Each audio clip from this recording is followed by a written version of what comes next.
करना होगा, करना होगा, करना होगा।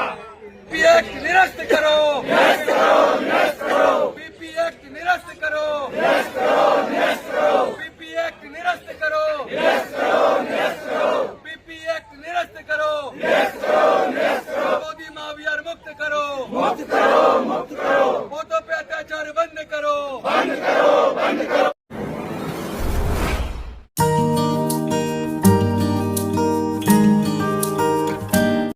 तो आप सबको पता है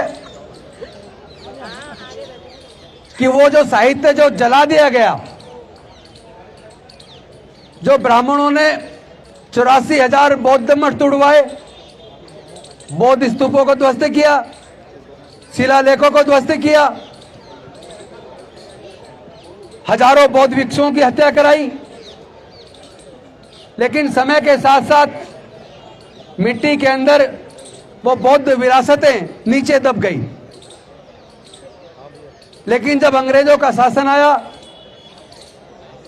और वो सारा साहित्य, बौद्ध साहित्य जो भारत से खत्म कर दिया गया था, वो बौद्ध साहित्य चीनी यात्रियों के द्वारा सुरक्षित रखा गया तिब्बत के अंदर, चाइना के अंदर। और उसका अध्ययन करने के बाद अलेक्जेंडर कनिंघम जी ने जब भारत में उस विरासत को खोजना शुरू किया तो जगह जगह बुद्ध के अवशेष निकलने शुरू हो गए। और इस बिहार की धरती बोधगया के अंदर ये महाबोधि टेम्पल मिला, लेकिन मिलने के बाद वहां पर भी ब्राह्मणों ने कब्जा कर लिया। श्रीलंका से, आपको सबको पता होगा, श्रीलंका से क्या नाम था उनका, अनागारिक धम्मपाल, वो आए और उन्होंने वहां उसको ब्राह्मणों से मुक्त करके, चूंकि वो बौद्ध विरासत है, बौद्धों को सौंपने के लिए आंदोलन चलाया। उस आंदोलन में ये 1891 की बात है, 1891 की बात है। उस आंदोलन में उनके ऊपर हमले हुए, 40 लोगों ने आके हमला कर दिया। जो बौद्ध लोग वहां धरना कर रहे थे, कईयों को चोटें आई, अनागरिक धम्मपाल जी को भी चोट आई। उसके अंदर मुकदमा भी दर्ज हुआ। यह आंदोलन चलता रहा। 1922 के अंदर कांग्रेस का एक सम्मेलन हुआ, अधिवेशन हुआ। कांग्रेस के उस सम्मेलन में जब इसकी डिमांड उठी महाबोधि टेम्पल की मुक्ति की, तो उन्होंने राजेंद्र प्रसाद जी के नेतृत्व में कमेटी का गठन किया। उस कमेटी में जाकर उसकी पूरी जांच पड़ताल की, लेकिन चूंकि उसके अंदर, कमेटी के अंदर बौद्धों का प्रतिनिधित्व नहीं था, तो वो रिपोर्ट उनके फेवर में बना दी गई, जिसका भरपूर विरोध किया गया। लेकिन उसके बाद भारत की सरकार ने अंग्रेजों से आजाद होने के तुरंत बाद 1949 में Mahabodhi temple management committee act 1949 ये एक्ट बनाया। और उस एक्ट के अंदर ये व्यवस्था की कि इसके 8 सदस्य होंगे, 4 सदस्य ब्राह्मण होंगे, 4 सदस्य बौद्ध होंगे, और उसका चेयरमैन वहां का डीएम होगा। और उसमें भी यह था कि वो डीएम हिंदू होना चाहिए। तो ये लड़ाई चलती रही, लड़ाई चलती रही, चलती रही, अलग अलग समय पर चलती रही। 1992 में फिर ये लड़ाई बहुत बड़ी हो गई और इसी जंतर मंतर पर जापान के भिक्खु बनते सुरई ससाई जी, जो नागपुर के अंदर इंदौरा में बौद्ध विहार में हैं, अब काफी वृद्ध हो गए हैं, उन्होंने 1992 में बहुत बड़ा आंदोलन दिल्ली के अंदर चलाया।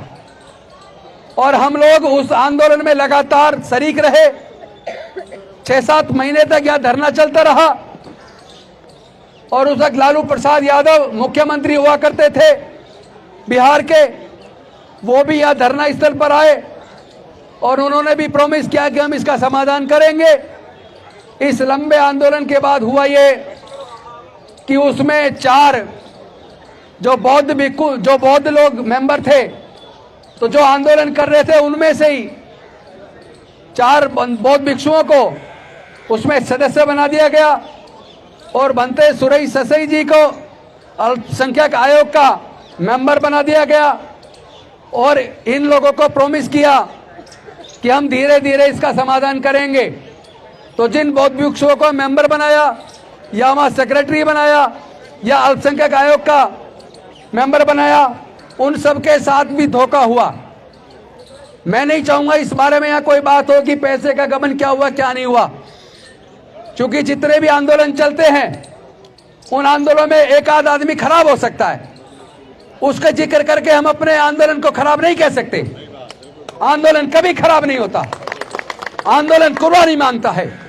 उस आंदोलन में भी कुर्बानी दी गई है, लंबे समय तक आंदोलन चला है। और उसके बाद बनते सुरेश सचाई जी ने सुप्रीम कोर्ट में केस डाला, आज तक केस डिसाइड नहीं हो पाया। इसी दौरान एक आईएएस ऑफिसर थे दार्जिलिंग से, उन्होंने सन 2012 में माननीय सर्वोच्च न्यायालय के अंदर एक केस डाला मां बोधि टेम्पल को मुक्त कराने का, और बुद्धिस्ट मां बोधि महाविहार मैनेजमेंट कमेटी एक्ट 1949 एक्ट को निरस्त कराने का उन्होंने केस डाला। लेकिन सर्वोच्च न्यायालय ने 2018 में उस केस को यह कह के रद्द कर दिया, चूंकि ये मसला बिहार की सरकार का बनता है, बिहार की राज्य की विधानसभा का बनता है। तो आप इस अपनी मांग को लेकर बिहार की सरकार के पास जाइए और वही आपकी समस्या का समाधान करेंगे। ये सुप्रीम कोर्ट के अधिकार क्षेत्र की बात नहीं है, ये कह के उनकी पिटीशन को डिसमिस कर दिया गया। उसके बाद से बिहार की सरकार से भी लगातार मांग चल रही है। अभी तकरीबन 8 महीने पहले इंडिया बुद्धिस्ट जो फोरम हमारा बना हुआ है, ऑल इंडिया बुद्धिस्ट फोरम, उसके माध्यम से हम कई लोग मिलके अल्पसंख्यक आयोग में गए, उनके चेयरमैन तमाम मेंबर से मिले और हमने उनसे निवेदन किया कि आप मां बोधि टेम्पल को मुक्त कराने के लिए बिहार की सरकार से बात कीजिए। उनके चेयरमैन ने हमें प्रॉमिस किया कि हम वहीं पे बिहार की सरकार से मिलेंगे और मीटिंग कराएंगे, और वहां वो गए भी, मीटिंग भी कराई। ऑल इंडिया बुद्धिस्ट फोरम के सदस्य हमारे उस मीटिंग में भी गए, फिर भी कोई समाधान नहीं निकला, केवल आश्वासन मिला और वो भी झूठा। उसके बाद पटना के अंदर गांधी मैदान के अंदर बहुत बड़ा प्रदर्शन किया गया, आंदोलन किया गया, सभा की गई। उसमें भी हम लोग पटना के अंदर गए और वहां पूरी सभा करने के बाद पदयात्रा करते हुए बिहार की सरकार को ज्ञापन दिया। बिहार के एक बहुत वरिष्ठ अधिकारी आकर हम लोगों से वहीं आकर मिले, हमारा ज्ञापन लिया और उन्होंने प्रॉमिस किया कि हम इसका समाधान करेंगे, लेकिन समाधान कुछ नहीं हुआ। उसके बाद 12 फरवरी से कर्मिक अनशन भूख हड़ताल हमारे बौद्ध भिक्षुओं ने और कुछ उपासकों ने वहीं मां बोधि टेम्पल के पास शुरू किया। लेकिन अब से तकरीबन 13-14 दिन पहले आपने देखा होगा बिहार की सरकार ने कितनी घटिया हरकत की, और इतनी घटिया हरकत को धिक्कारा ही जा सकता और कुछ नहीं कहा जा सकता। एक घटियापन है उनका ये। उन्होंने रात को 1 बजे वहां की पुलिस, उनकी पुलिस ने बौद्ध भिक्षुओं को जबरन वहां से उठा लिया। यहां तक कि एक बौद्ध भिक्षुणी को महिला होने के बावजूद कमर में हाथ डालकर जबरदस्ती उठाकर गाड़ी में डाल दिया। ये बेहद शर्मनाक घटना थी, और ले जाकर थाने के अंदर, उसको हॉस्पिटल के अंदर पटक दिया। लेकिन हमारा आंदोलन चलता रहा और उसके बाद उस स्थल पे प्रदर्शन नहीं करने दिया, बल्कि 2 किलोमीटर दूरी पर रोड के किनारे पर एक जगह दे दी कि आप अपना प्रदर्शन यहां कीजिए। लेकिन मैं आपको बता दूं, जो 1992 का आंदोलन था, आंदोलन बहुत जबरदस्त था, बहुत बड़ा था, लेकिन उस वक्त सोशल मीडिया नहीं होता था। और देश का जो मुख्य मीडिया है, चाहे वो इलेक्ट्रॉनिक मीडिया हो चाहे प्रिंट मीडिया हो, आप सबको पता है वो कभी भी इस देश के दलितों की, पिछड़ों की, वंचितों की, आदिवासियों की और अल्पसंख्यक समाज के मुद्दों को कभी हाईलाइट नहीं करता, कभी उनको कवरेज भी नहीं करता। मैं तो आह्वान करना चाहता हूं इस देश के दलितों से, इस देश के पिछड़ों से, इस देश के आदिवासियों से, इस देश के अल्पसंख्यकों से, वो देश का मुख्य मीडिया, चाहे वो इलेक्ट्रॉनिक मीडिया हो चाहे प्रिंट मीडिया हो। अभी आपने देखा होगा 3 दिन पहले कैलिफोर्निया के अंदर जो गुजराती समाज के लोगों का वहां पर एक मंदिर है, उस मंदिर में बेइज्जती की गई, तो यहाँ पूरे भारत के मीडिया ने उसको कवर किया, अखबारों में छापा। उस दिन भी मैंने फेसबुक लाइव किया था कि अगर कैलिफोर्निया के अंदर गुजरातियों के मंदिर के अंदर अगर अपवित्र उसको किया गया तो वो गलत किया। किसी को हक नहीं है किसी दूसरे के धार्मिक स्थल पर जाकर कुछ भी गलत कार्य करने का, और उसकी भर्त्सना होनी चाहिए, कानून से मांग की जानी चाहिए दोषियों को सजा देने की। लेकिन ये कैसा मीडिया है कि कैलिफोर्निया, अमेरिका की कैलिफोर्निया के अंदर मंदिर में हुई घटना को आप कवर कर रहे हो, और यहाँ हमारे पूरे दुनिया के बौद्धों की आस्था का केंद्र महाबोधि महाविहार, जहाँ तथागत बुद्ध को ज्ञान की प्राप्ति हुई थी, उसका आंदोलन पूरे देश में चल रहा है। अमेरिका के अंदर, इंग्लैंड के अंदर, जर्मनी के अंदर, फ्रांस के अंदर, तमाम देशों में भी बौद्ध लोगों ने, अम्बेडकरवादियों ने महाबोधि टेम्पल की मुक्ति का आंदोलन वहां किया है। और भारत के कोने कोने में, चूंकि आप सोशल मीडिया से देख पा रहे होंगे, भारत के लगभग सभी राज्यों में महाबोधि महाविहार को मुक्त कराने का आंदोलन चल रहा है। लेकिन आपने भारत के किसी मुख्य मीडिया में, किसी भी डिजिटल मीडिया पे, किसी अखबार में आपने महाबोधि महाविहार की मुक्ति आंदोलन की एक भी लाइन नहीं देखी होगी। तो जो देश का मुख्य मीडिया देश के तमाम SC, ST, OBC और माइनॉरिटी के मुद्दों को दरकिनार करता, नजरअंदाज करता है, मैं मांग करता हूं पूरे देश के SC, ST, OBC माइनॉरिटी के लोगों को इस मुख्य मीडिया का बहिष्कार करो। बहिष्कार होना चाहिए कि नहीं होना चाहिए? इनके टीवी चैनलों को देखना बंद कर दो, इनके अखबारों को पढ़ना बंद कर दो।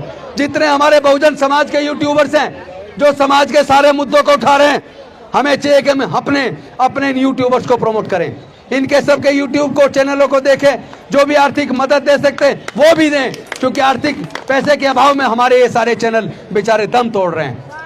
और मैं एक और बात बता दूं, और मैंने ये संकल्प भी ले लिया है, और मैंने नहीं, क्योंकि ये केवल मेरा आंदोलन नहीं है, इतिहास गवाह है, भारत में जितने अनुसूचित जाति, जनजाति और पिछड़े वर्ग के लोग हैं, वो लोग अपना इतिहास पढ़ लें, क्योंकि जो लोग अपना इतिहास नहीं जानते वो कभी इतिहास नहीं बना सकते। वो अपना इतिहास पढ़ ले। उनके पूर्वज बौद्ध थे, उनके पूर्वज बौद्ध थे, तमाम देश के दलितों के पूर्वज बौद्ध हैं, तमाम आदिवासियों के पूर्वज बौद्ध हैं, तमाम पिछड़े समाज, पिछड़े वर्गों के पूर्वज बौद्ध हैं, और अल्पसंख्यक समाज के भी 90% लोगों के पूर्वज बौद्ध हैं। क्योंकि उन्होंने जाति के उन्मूलन की वजह से, जाति के उन्मूलन की वजह से उन्होंने इस धर्म को छोड़कर कुछ लोग सिख बन गए, कुछ लोग ईसाई बन गए, कुछ लोग मुस्लिम बन गए। तो ये सच्चाई है कि देश के अंदर 90% इतिहास गवाह है, जहां भी खुदाई होती है अखंड भारत में, म्यांमार से लेकर ईरान, इराक तक, जहां भी खुदाई होती है, खुदाई में केवल और केवल बुद्ध निकलते हैं, कोई दूसरा अवशेष आज तक भारत के अंदर नहीं निकला। आपको पता होगा जब अयोध्या के अंदर खुदाई हुई तो पता लगा वहां बौद्धों की साकेत नगरी थी, तमाम अवशेष बुद्ध के निकले हैं। वो अलग बात है कि सर्वोच्च न्यायालय ने बुद्ध के अवशेषों को तो दरकिनार कर दिया, और कानून को और साक्ष्यों को ताक पर रखकर उन्होंने आस्था के आधार पर जजमेंट दिया। आपने देखा होगा पिछले दिनों हमारे देश के पूर्व मुख्य न्यायाधीश DY चंद्रचूड़ जी का वो बयान आया था, जिसमें उन्होंने कहा था कि जब ये सुनवाई के लिए हमारे पास केस आया बाबरी मस्जिद वाला, तो मैंने भगवान के सामने में बैठ गया और मैंने उनसे सलाह ली, क्या करूं? अरे भाई, तुम्हें सलाह उनसे नहीं लेनी जो है नहीं, आपको सलाह भारत का संविधान दे रहा है, आपको कानून दिया गया कि इस कानून के हिसाब से आपको जजमेंट देनी है, साक्ष्यों के आधार पर आपको जजमेंट देनी है। लेकिन भारत का अगर मुख्य न्यायाधीश साक्ष्यों को ताक पर रखकर और देश के संविधान को ताक पर रखकर अगर आस्था के ऊपर आधार पर जजमेंट देता है तो वो भी दमनकारी या न्यायकारी है, वो न्यायिक अधिकारी होने के काबिल नहीं है। ये शर्मनाक है। बेशक अगर कंटेम्प्ट ऑफ कोर्ट मेरे खिलाफ हो जाए तो मैं तैयार हूं, इसलिए तैयार हूं क्योंकि हमें शर्म आती है कि एक तरफ हम कहते हैं कि मैं बुद्ध के देश से आया हूं, भारत बुद्ध की भूमि है, हमने दुनिया को युद्ध नहीं बुद्ध दिए। अरे अगर बुद्ध दुनिया को दिए और भारत दुनिया में बुद्ध के देश के रूप में जाना जाता है, तो फिर बुद्ध की पूरे दुनिया के बौद्धों की आस्था का केंद्र महाबोधि महाविहार के उस महाविहार के अंदर उसमें 4 पंडे क्यों? और उसका जो मुख्य पुजारी है महंत, वो भी ब्राह्मण है, वो भी ब्राह्मण, और उसमें एक्ट में लिख दिया उसके बाद उसके बेटे, उसके बाद उसके बच्चे वही बनते रहेंगे। दादागिरी है क्या?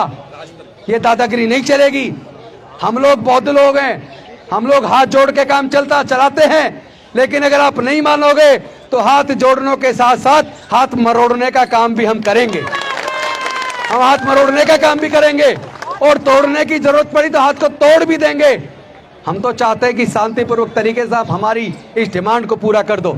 और एक और बात बता दूं, अभी तो हम सब की तरफ से, पूरे दुनिया के बौद्धों की तरफ से, भारत के बौद्धों की तरफ से अभी हम बात कर रहे हैं महाबोधि महाविहार को मुक्त करने की, बौद्धों को सौंपने की, Buddhist temple management committee act 1949 act को रद्द करने की।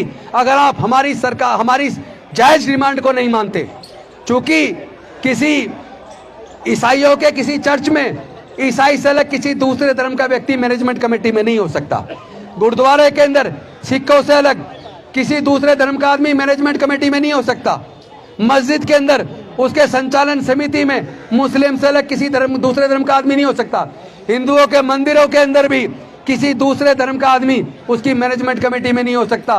तो फिर हमारे महाबोधि महाविहार के एक्ट मैनेजमेंट कमेटी के अंदर चार पंडे क्यों? 4 पंडे क्यों? तो ये ब्राह्मण धर्म की साजिश है। और मैं निवेदन करता हूं भंते जी, आपसे भी, बाकी लोगों से भी, आप हिंदू धर्म बोलना बंद करो।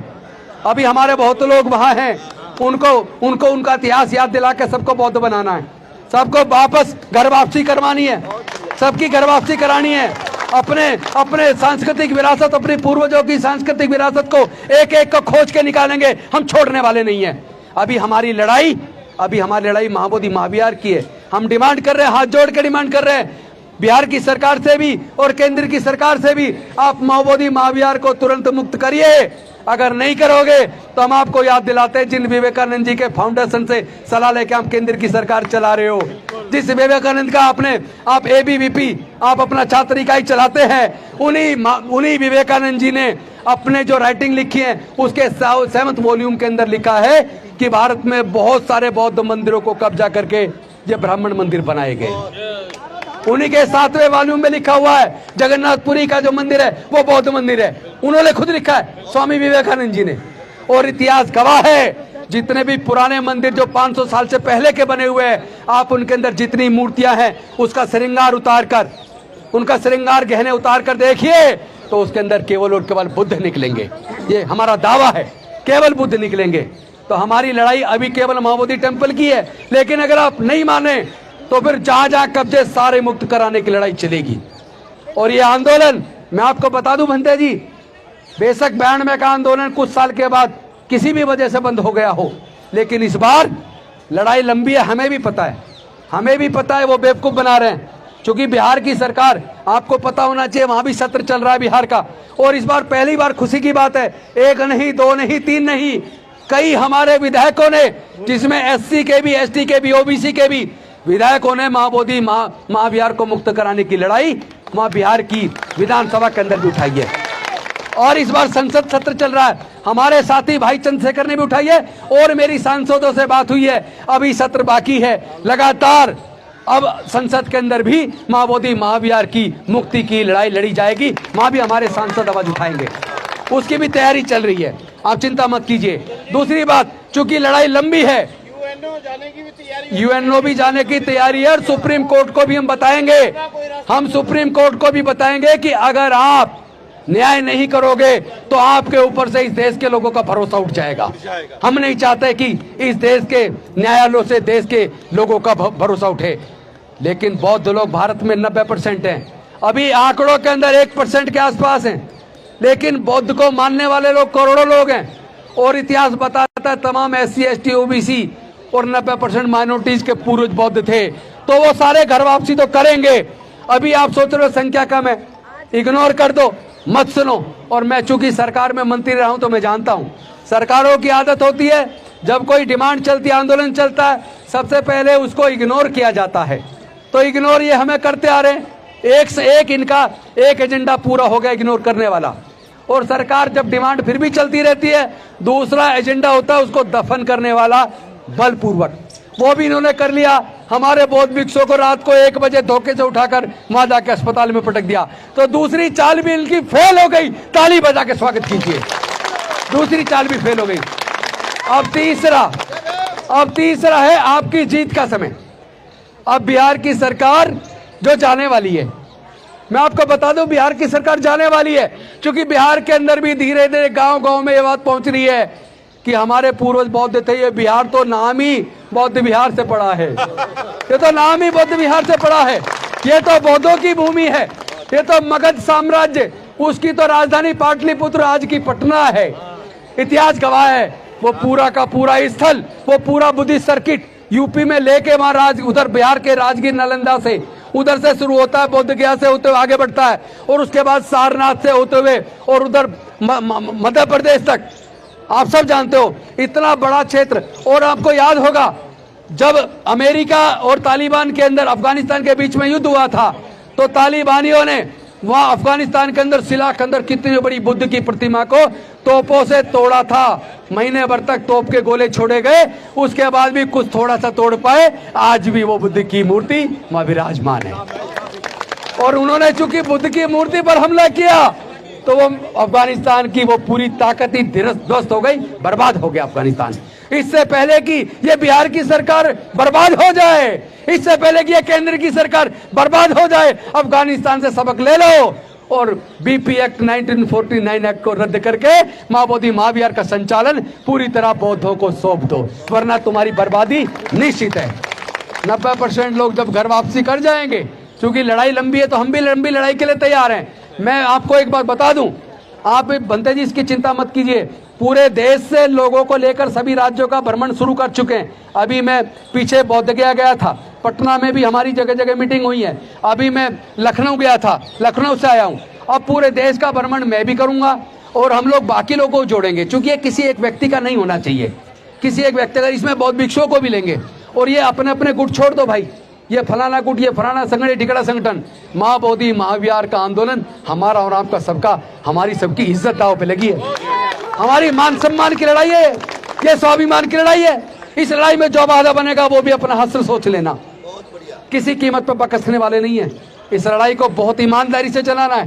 बीच बीच में कोई आदमी छोटी मोटी गड़बड़ी कर सकता है, पैसे का कोई छोटा मोटा गबन करेगा, लेकिन मैं चाहूंगा भंते जी कभी भी मंच पे जब कभी आंदोलन चल रहा हो, कभी भी इस तरह की बातें नकारात्मक ना करें। नकारात्मक के लिए दूसरे स्थान है, इसको तो आप आंदोलन बनाने वाली, उत्साह बढ़ाने वाली बात करें। और मैं बता रहा हूं, हम टीम बहुत बड़ी बनाएंगे, हर राज्य से प्रतिनिधि लेंगे और उसके बाद पूरे भारत का भ्रमण करेंगे। पूरे भारत के अंदर अभी आपको जल्दी ही तारीख की घोषणा की जाएगी, जिसमें पूरे भारत के जितने जिले हैं तमाम जिलों में धरना चलाया जाएगा।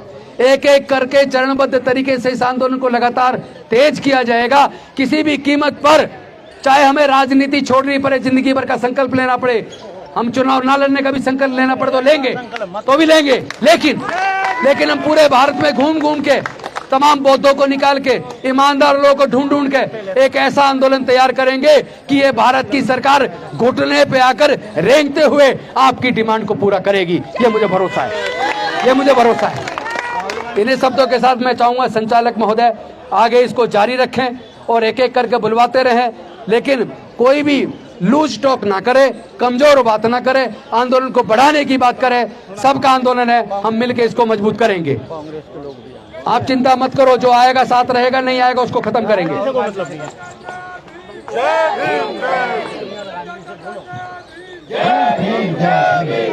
देखिए, ये हमारा कोई राजनीतिक आंदोलन नहीं है, ये हमारा राजनीतिक आंदोलन नहीं है, ये हमारा धार्मिक